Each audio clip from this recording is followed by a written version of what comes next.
आता तर सरकार असलं झालंय, गाढव, खेचर आणि डुक्कर तिघाच्या संयोगातून जन्माला आलेलं सरकार आणि आम्हाला शहाणपणा शिकवाले. म्हणजे एका रात्रीत तुम्ही सरकार बदलू शकता ना. रविवारी बघा, लक्षात घ्या, रविवारी सुट्टी असते वेळी कार्यतत्पर राज्यपाल शपथ द्यायला 6 वाजता. मी शेतातून दाऱ्याला पाणी लावून यायला होतो, गावातला माणूस म्हणाले अजित पवारांनी शपथ घेतली. अरे मी म्हणलं असं कसं शक्य आहे? अहो घेतली हो म्हणली, आता आम्ही ऐकलंय म्हणले अजित अनंतराव पवार. मी गांभीर्यपूर्वक शपथ घेतो की. अरे वा, म्हणजे कमाल आहे. आणि आपण लक्षात घेतलं पाहिजे, तुम्ही सख्या काकाची राजकीय हत्या करू शकता. तिथं तुम्ही आमचे होताल. आमचे होताल काय? अहो अजित पवार साहेब, तुमच्या बोबड्या पोराला तुम्हाला खासदार करा वाटाले की नाही? बोलता येते का मराठी? तुमच्या बोबड्या पोराला तुम्हाला खासदार करा वाटतंय.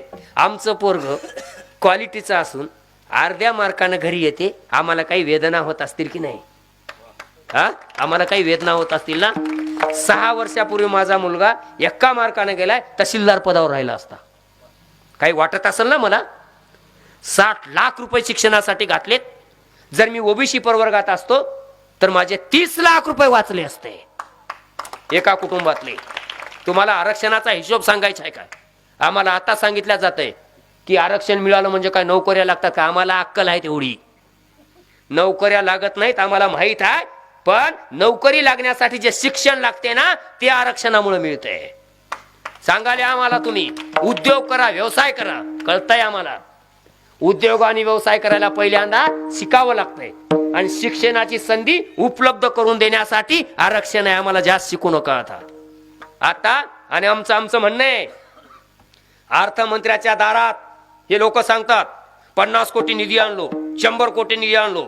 अर्थमंत्र्याच्या दारात तुम्ही जे पैसे मागाय गेल्या ते आमच्यासाठी गेल्या नाही, त्याच्यातलं 10% कमिशन खाता येत आहे. अरे म्हणून तुम्ही गेल्या. तुम्ही कमिशन खोर आहात, तुम्ही कमिशन खोर आहात, तुम्ही दरोडेखोर आहात. राज्याच्या तिजोरीवरती दरोडा टाकलेला आहे. आणि म्हणून आमचं म्हणणं आहे, आमचा आता विकास करायचा राहिलेला नाही. विकास होत नाही.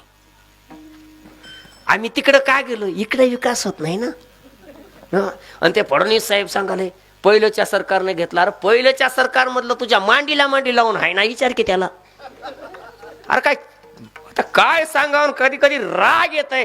काय करू आता, धरून या भीड म्हणून माणसं हात म्हणून वंगळ बोलता येणार आले, आणि आम्ही वंगळ बोलायचं ठरल्यावर ऐकल्या का? आमच्या एवढं वंगळ कोणीच बोलणार माहित आहे ना. आम्ही फक्त बोल ना, लायसाट आहे. कारण का ज्या वेळेला मी त्या समितीच्या समोर बोलत होतो ना, कलेक्टर हादरलं. मी तुम्हाला माझी क्लिप दाखवत होती, 1 मिनिट 56 सेकंदाची आहे फक्त. कलेक्टरला हादरा बसला, हे माणूस मरते की काय ते म्हणून. ऐकलं का? एवढं. कारण बोलते वेळी माझ्या हृदयापासून वेदना होत होत्या. कारण आम्हाला तुम्ही कसं नाकारलंय ह्याच्या, आणि सांगलंय तिथं सरळ, एक तर बळी घेऊ नाही तर बळी देऊ. पण आम्ही बळी द्यायचं ठरवलंय आता.